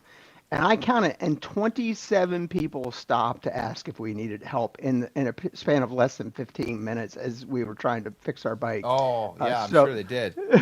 So Hey, it get appears that gruff. thing off my road, eh? No, that's not what they said. They said, "Do you need any help?" Joe, stop speaking ill of your former state. I'm just teasing. I'm only teasing. Hey, by the way, David L says fishing game is tracking rattlesnakes in New Hampshire. What? Somebody it's bring over. one in. It's over. It's done. I'm never going back. Chris Anderson. Good morning guy who from lives in Michigan. Texas. Go Lions, Chris says. Michigan, praise be to God. Welcome to the team. Where Hey, I got in to go- Michigan? Where in Michigan? He doesn't say. I'd like to know. I would lived there imagine- once. I imagine you're required to be a Michigan fan if you're from Michigan. I lived there. I lived there for 4 years, Joe. You're either Michigan State, so you have choices there. And Speaking of which, I'm reminded today Brent Haynes would have normally been on. Pray for Brent, specifically pray for the repose of his brother's soul. Brent is gone to lay his brother to rest today. So if you could keep him in your prayers today. And I thought of Michigan because he is a huge Michigan fan. So pray for Brent today. I'd be grateful to you. I like Brent despite that. In spite of it all. It's fine. Hey, I got to go to Michigan for the first time this past year. I was in Detroit. I went over to Ann Arbor for a conference, and it was lovely. Beautiful state. I would love to spend some time in upper peninsula area. That'd be amazing. Joe, you didn't even see the prettiest part of the lower peninsula. You get into western Michigan from about St. Joseph's, Michigan, all the way up to about Manistee on that western coast of Michigan. And they have these 200-foot tall sand dunes. They are literally sand dunes on the lake. Oh, yes. And the story I tell was I was stationed there in Grand Haven, Michigan for 4 years, and I came across the dune above a town called Frankfort, Michigan, 820 people, really huge metropolis up there. And I remember coming across the dune, and I looked down, and Lake Michigan is just as blue can be, and the town is nestled there. It's a beautiful spring day, which is May, by the way, in that part of Michigan. Spring is May. Which is May. I come across that dune, and I just looked down and said, oh, my goodness, is this beautiful? And so even on the lower peninsula, there's just serious beauty. And the UP, once you get across the bridge, the Mackinac Bridge, which, by the way, it's not Mackinac, folks, it's Mackinac. Once you get across the Mackinac Bridge, it just gets prettier and prettier. So, so good. And they called them Yoopers. Oh yeah, you betcha. Yoopers. Oh yeah, you betcha. Okay. Hey, listen, I just got a new revelation here. My mind is blown. NCJR is actually Nick the Mike from the good and old days. Oh, wow. Nick the Mike is on the team today. Now, most of you probably don't know, but back in the day, 4 years ago, actually, I started a program. I guess it's going on 4 years now. Maybe it's just over 3. I don't know. Going on 4 years now, I started what is this format, but with a different apostolate called the Catholic Drive Time, which now has been totally obliterated and blown up and doesn't exist anymore. Yeah. But nonetheless, Nick the Mike was part of the Insider crew back in those days. And so it's good to have you on the team today. Thanks for hanging out with us. We really appreciate it. God bless you. Now, do you remember why we call Nick the Mike Nick the Mike? Because there was the Mike Mafia was ruling the show. Yes, the Mike Mafia ruled. The Mike Mafia ruled one part of the show. I don't know who that would be. How's that go, Jake? we triggered Jake. Has such teeth. That's exactly it. Instead of Mac the Knife, though, it was Mike the Knife.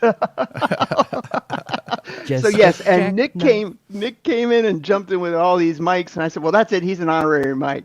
And so, remember the Mike. Remember, we used to have the Queen of Mics on the program. Remember? She won the watch. She won the watch that we gave away. She won the watch that you co-sponsored, and we never heard from her after that. Well, she was from Albany, I think. Yes, what happened? Was. And she was the one who wanted to climb all the 6,000 footers in New York, right? Maybe she got busy doing that, and that's why we didn't hear from her after. I don't know. Doug to Athens. Good morning to you. Thanks for hanging out with us today. Interregnum is on the team today. She died after climbing Mount. Stop it. She did not die. Fake news. Fake news, Interregnum. Kevin Phillips is here. Praise be to God. Anyone see the interview with the Tampa Bay Bucks coach where the reporter asked about how they would adjust the playing in Detroit weather? When he responded, quote, "They play inside," Close quote.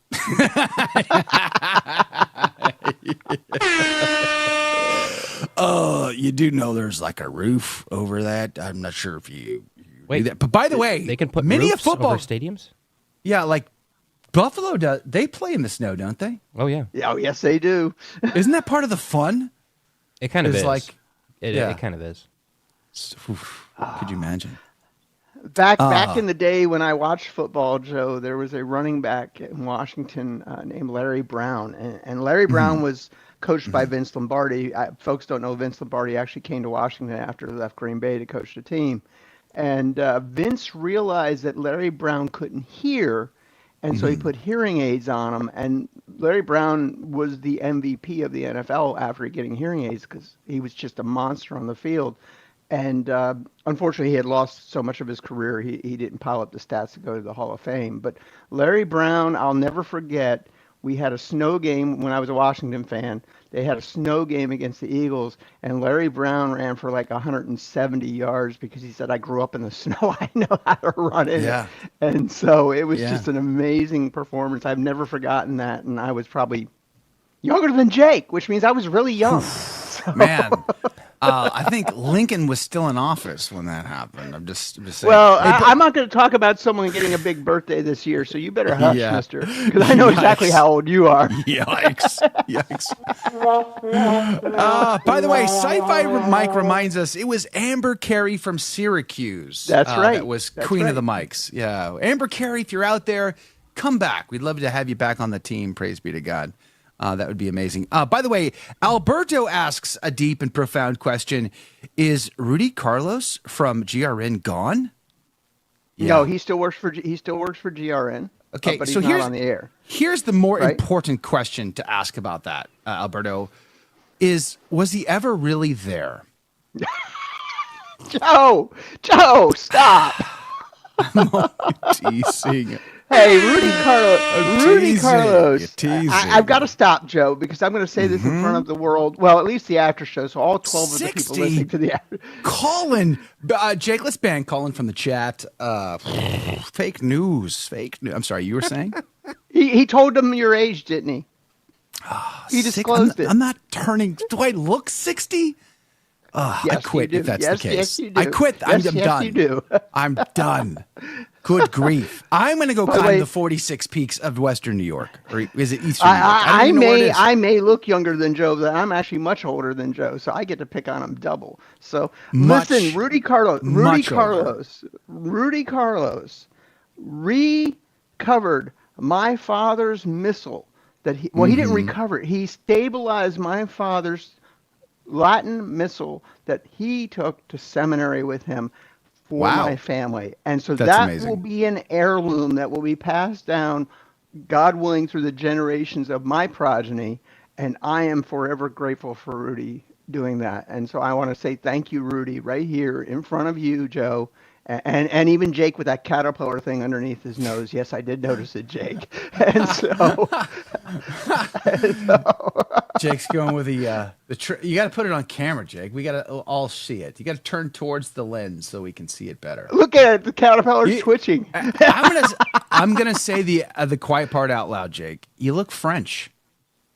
French? What's wrong with looking French? Do you have a French ancestry? Oh, you're out of the club, Jake. Us Austrians, bro, you look French. You look Norman to me. Are you Norman? That's fine. Okay, I'm Norman. You're okay with being Norman? I'm a Crusader. That's fine. Oh, the Anglos and the Saxons the Crusades turning were over in by the the Germans. Yeah. The Normans are like the French and the German. They're all the same. They're all Franks. They're all Franks. Negative. Charlemagne's capital was at Aachen. Don't forget that. Right, because he was German. Emperor of the Germans. Okay. No, he was Frankish.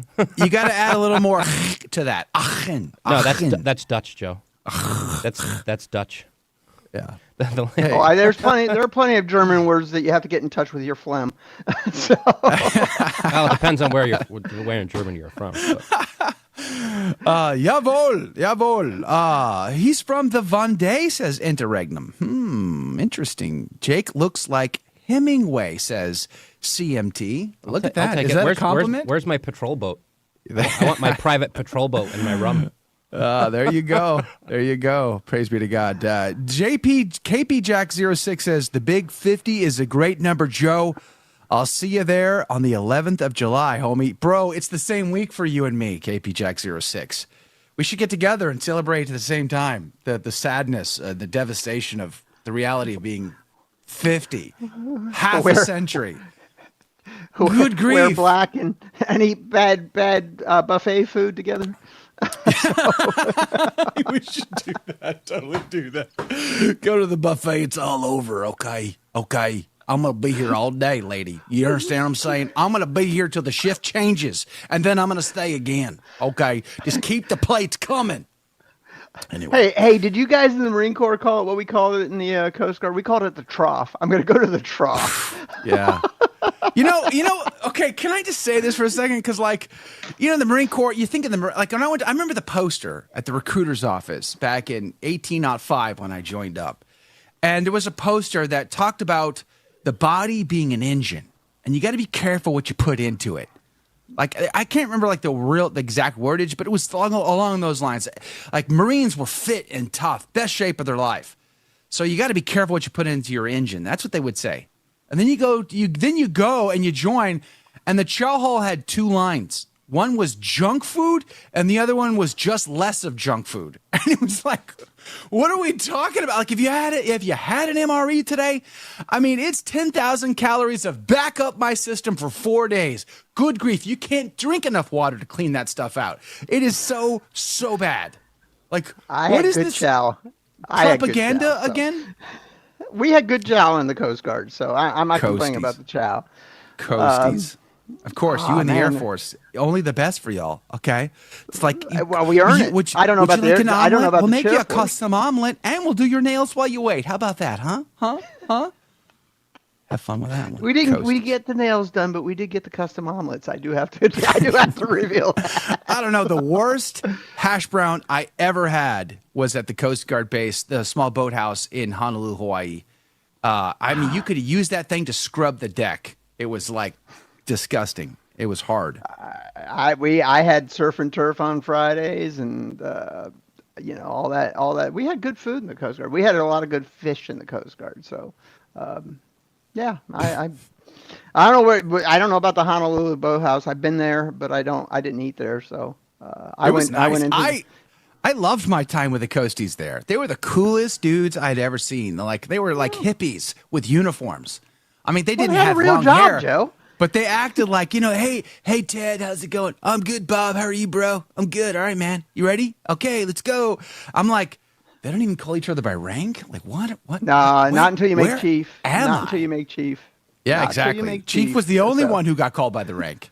But it was fun. And Chief, talk about Chief. So Chief saw us kids coming because I was U.S. Naval Sea Cadets in high school, and got shipped over there for the summer to be the personal torture device of the Chief, apparently. And Chief's like, "Hey, kid, you want to go on a boat ride?" I'm like, yes, we do. Jump in. So we get in a Zodiac, right? Jerry Lee Lewis gonna shake, rattle, and roll. But we get into the Zodiac, and he's like, he pulls us. He observes the sea laws of no wakes and all that until he gets out. Right in front of Waikiki there, right at the break, and he's like, "All right, kid. Go up to the front over the bow. You're learning something new today, kid. Grab the bit and hold on tight." And then he jams the throttle. And we are jumping the waves outside of Waikiki Beach. And then I'm like holding on, doing the Superman, going completely horizontal as he's jumping the Zodiac over the waves with kids. I mean, mind blow. Could you imagine anybody in the military doing that today with kids, no parental supervision? I mean, could you just imagine? So in 1994, which I just told everyone how old I was a first class. And unfortunately, my dad, who's still with us, had a heart attack in November, December timeframe. And so I flew off patrol to go back and see my dad. And and he was young. He was in his 50s when he had this heart attack. So, and his father had died at 57 of a heart attack. So we didn't take this lightly in my family. And so I flew back and stayed with my dad until he got better. And then I got back, and this is at the height. I don't know if, Joe, I know you're old enough to remember this because you're ancient. This was when the huge Cuban migration was coming across from Florida in 94. And so I needed to get back to the ship. And so I'm wearing, do you remember the tropical blue long uniform the Coast Guard wore with the light blue shirt, the dark blue trousers, and the combination cover? I'm wearing that uniform. I've got my bag of clothing I'm going to take with me on patrol. And I get there and they said, we're going to take you out in the boat. And so it's a rigid hull inflatable. I don't think it was a Zodiac, but it was definitely a rigid hull inflatable. And we lashed my bag down, which should tell you something. They're lashing my bag down. Do I need to know something? I mean, I didn't get the memo. And this is Miami Beach, and it's beautiful, and it's clear, and it's gorgeous weather, and it is that way in December in Miami. It's beautiful, and then you hit the sea buoy, and those seas go from flat calm to what you think they'd be in the middle of winter. And so all of a sudden, and this kid only knew off or full that's driving the boat. That's all he knew. He knew nothing in between off and full. And so this bosun mate has that thing jammed to full, and we're coming 20 feet up out of the water. Yeah. My bag is going boom. I'm hanging on for dear life. I've got my combo cap tucked inside my shirt with my shirt buttoned up. So because those things were like $40. Yes. Oh man. All I could think about was, I am going to die right here. I'm going to fall off this boat and be eaten by sharks before Chief can get this boat whipped around and pick me up. I am going to die today. I held on so white-knuckled, man. I was just like, but I mean, horizontal, just flying like Superman through the skies of Honolulu. It was just literally astounding. But that could never happen. At least your guy was a chief. Your guy was a chief, so he knew exactly what he was doing. He had done that for 100 years. The guy that was driving me in the boat was a third class, Joe. he's just special. That's all. He was just special. That's it. You know. And then there was the time when we chased down drunk boaters, and then they gave me a bulletproof vest to put on, and I'm like, is there gonna be a little And then they give me the life jacket on top of it. I'm like, I think I'm going to sink to the bottom of the ocean with this thing on. I'm going to die today again. It's like they were so like that was the best part, to be honest with you. We're kids and we're chasing people down with guns and bulletproof vests. I have a sea story about that. It was a miracle I did not join the Coast Guard after that because it was so based and baller. It was just so amazing. It was a great career, Joe, and I have a story about that. So we wore float coats. Typically, and what a float coat is, it looks like a jacket. It's either orange or blue, and it's full of all the flotation device all around. So that's what you wear. And you're right, you wore your vest underneath it. And we were patrolling. I was on a patrol boat at that time, and a patrol boat is basically two engines with a little bit of hull around it. So two 10,000 horsepower Paxman diesel engines surrounded by steel, and 16 guys in the crew, 16 crew members. And we were so fast that we outran our wake. And so, yes, they're incredibly quick. And some knucklehead off of Fort Lauderdale Beach decides to cut us off in the water. Cut us off in the water. Yeah. Okay. I tell you what, buddy. Here, hold my beer. Watch this. Turn the lights on, Fred. We're gonna have ourselves a little fun. He cut us off, and then he hammered down. And I don't want to say the words he probably said when he realized we hammered down right behind him.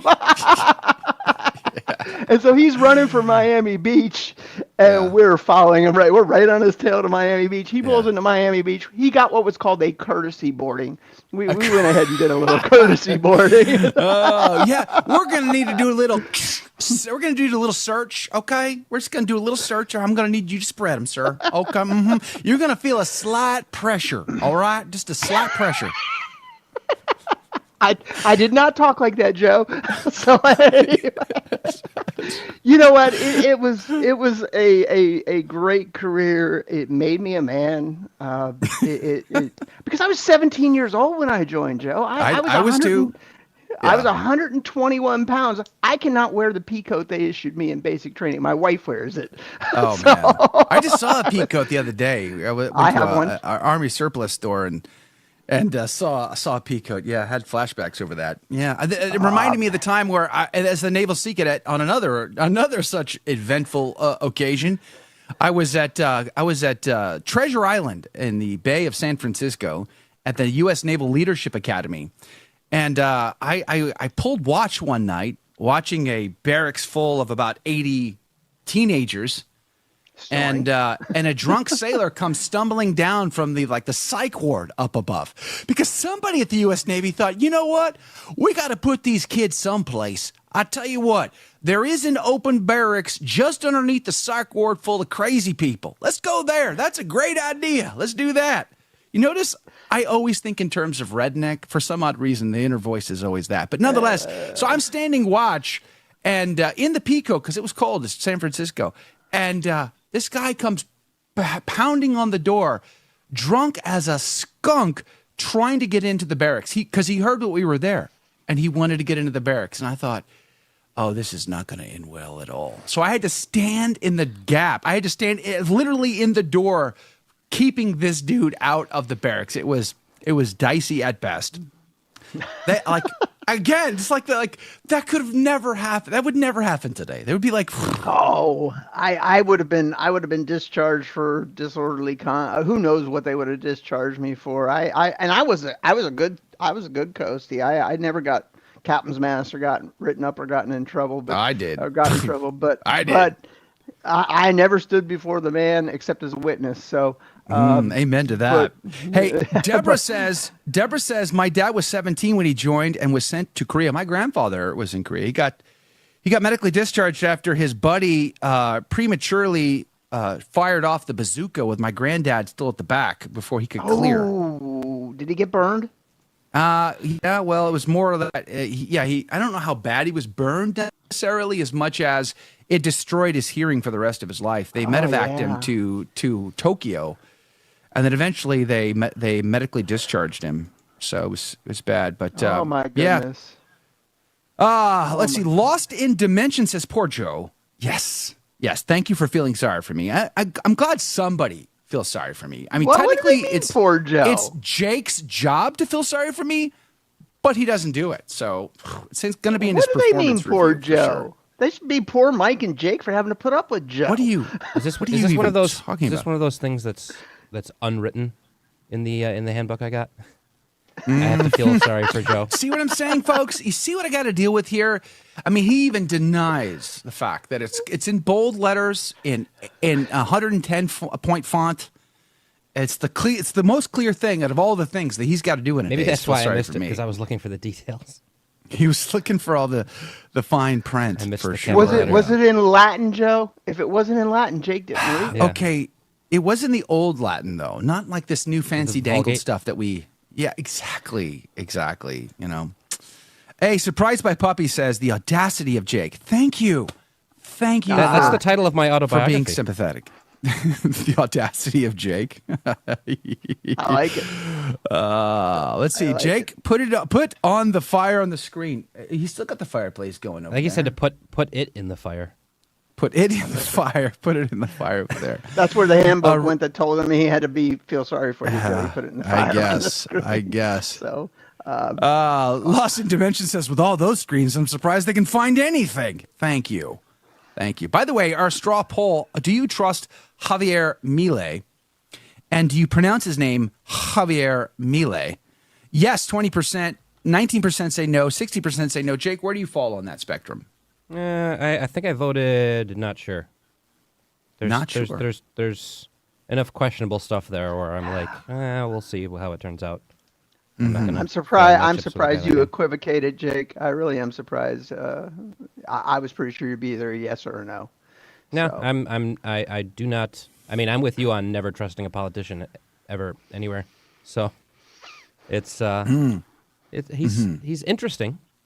Definitely Hey, interesting. hey, by the way, Joe, I forgot to tell you one thing about West Michigan. They get snow like they do in Buffalo, so it's Do it is they? no joke. Oh my No goodness! joke. When I first moved there, they had these big, giant 16-foot poles on each side of the road, and I was like, "What are those for?" And I'm from the South. I have no clue why they have 16-foot tall poles on each side. Oh, of the you're road. not from around here, are you? No, I was not. Well, by the end of winter, when they were 6-foot poles, I knew exactly what they were for. Yikes! That's quite. So, a and bit they don't plow. They just drive on the hard pack. That's right. Exactly. It's just pack it all down. It's like, why bother? Okay. It's all gonna work out in the end. Hey, Liz Finch says Tech Sergeant Brickhouse, who lived up to his name, was a Marine in my squadron who wisely switched to the Chair Force. We're not all bad, says Liz Finch. From your lips to God's ears, I suppose. We had Marines who came to their senses in the Coast Guard. We had them. Came to their senses and or went to prison, and this was their only other option. Was probably. I think that would be the other way Coast Guard. around. If a Coastie left the Coast Guard to go to the Marine, they went to prison for some reason. I love my Marine brothers and sisters, but no, thank you.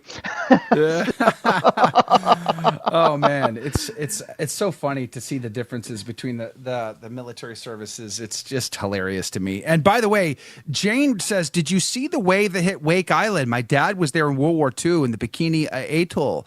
Yeah, I did see that crazy video of that wave coming into speaking of the Chow Hall, it come crashing through the doors.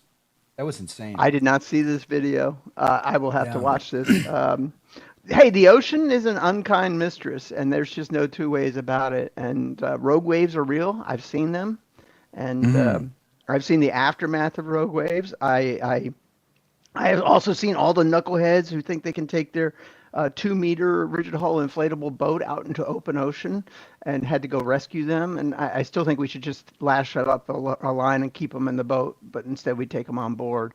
But if you make us come get you like that, I think we should leave you in your boat. But anyway, I had to do that with the Coasties too. That was so much fun. I got sick as a dog though on those missions.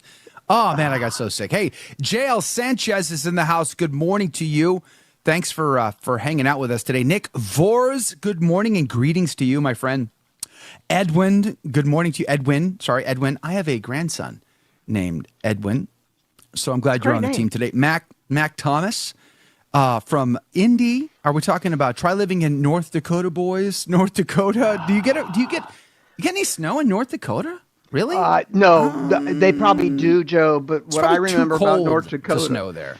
I went to North Dakota, and they had snow for sure. But what I remember about North Dakota is it made Kansas look hilly. It was the flattest state I have ever been in my life. If they got a foot of rain, they got a 1-inch flood because that place was so flat. Oh my goodness, I'd never seen such a flat place in my life than North Dakota. Yeah, and yes, it was cold. Yeah. But I will say it was as cold as Western Michigan, where the lake, the wind whips off the lake. As Jake will tell you, when that wind comes off that lake, we're talking negative whatever. Mm-hmm. You know, that might be a good subtitle for your autobiography, The Audacity of Jake, a Rogue Wave. That might be pretty good. That might work. A rogue wave. You're a rogue wave, Jake. I think the audacity of Jake, it's only lake effect. It's only lake effect. Which I hear all the time, like I don't have to shovel lake effect. So it's only lake effect. That'd be hilarious, actually. You haven't lived, Joe, until the snowplow puts the 2 feet of snow that was on the road at the end of your driveway right after you finish shoveling it. No, I got you better. I got you beat, bro. Okay, so I get married. And then we buy a house in the middle of New Hampshire, and it was beautiful home. Home. Well, it needed a lot of work, and I couldn't afford any of it. But it was 2 acres on a lake. The driveway, our house was downhill from the road, so it was a downhill driveway to our house from the road, all gravel, and never paved, and slick as ice every winter. So it was I had the tow truck driver on speed dial because I needed him to help me get out of that driveway every single morning. By the time you get to late winter, it was impossible. It was such a problem. I would shovel the drive at the beginning of the snowstorms. I'd shovel the whole thing. Oh yeah, because I'm in the mood. Let's do this thing. By the time you're 3 weeks into it, I shovel only enough to just get the car out. By the time you're towards the end of the season, I only shovel enough for the car for the tire tracks to get out of the driveway, and then I would often go through the hassle of getting up early, getting the car out of the driveway, or I'd get slick and I'd leave the car parked up on the road at night, knowing I'll never get it out in the morning. The big city, the town trucks would come through, and they would plow all the snow on my car to teach me a lesson that I'm not allowed to leave that car on the road. It was the worst. I get why they did that. You know, you're getting really lazy by, we're talking late April, by the way, when you're so sick of shoveling snow, you're like, I'll just push it out of the way with the car. I'll just use the car as my plow. Oh man, I remember taking my kids trick-or-treating in 1.5 feet of snow. I was like, oh goodness. Yeah, I love Western Michigan. It's beautiful. There are only 5 months I want to live there, though. So. Exactly. And that's where Jake lives, in that same climate. Erie, our friend in Erie, Pennsylvania, lives in that same climate. And our it's insane. It's insane. But it's beautiful. And by the way, second largest deer harvest in America is Michigan. Right after Texas. Not surprised. So. I mean, the whole place is run by the deer up there. I mean, I think you have to pay taxes to the deer up in Upper PI. Hey, Matt Thompson says. Oh, go ahead. I'm sorry. When you hit mid-state, the hills begin. This is North Dakota we're talking about. You didn't go far enough west. You didn't go far enough west, partner. I like how we said partner. Do you really say partner in North Dakota? Come, let's be honest. Oh, partner, I'm not sure that. And yes, we get some pretty ferocious blizzards here. It's why most folks have 4-wheel or all-wheel drive vehicles. Yay and amen. I'd love to visit the Dakotas. It's on our bucket list, actually. I want to go to the Badlands.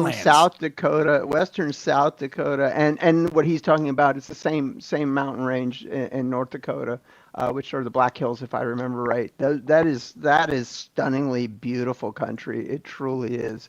But that's like people from Colorado. They only want you to see the western part of the state, whereas the mountains, the eastern part of the state, is also flat as a pancake. So yeah. That's okay. Man. Flat states are cool too. What's the flattest? Now that I'm thinking about it, I think you'd probably have to go to what's the flattest part of Europe? Is it France? I think France has a lot of flat parts, right?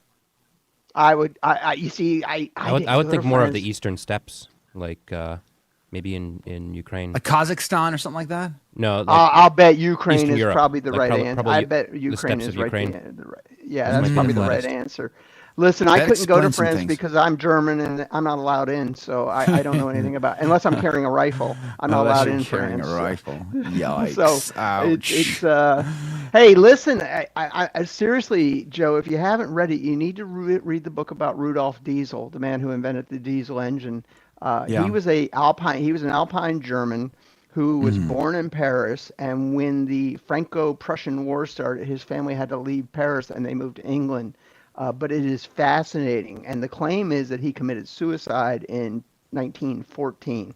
I'm not going to spoil the book for you, Joe, but you really need to send me a link to that. I'll have to check that out. I will. Knowing how much you love history, it was fascinating, and he the diesel engine revolutionized the world. We all think gasoline engines are the norm, but all your boats, and there is a Padre Pio connection to the diesel locomotive, by the way.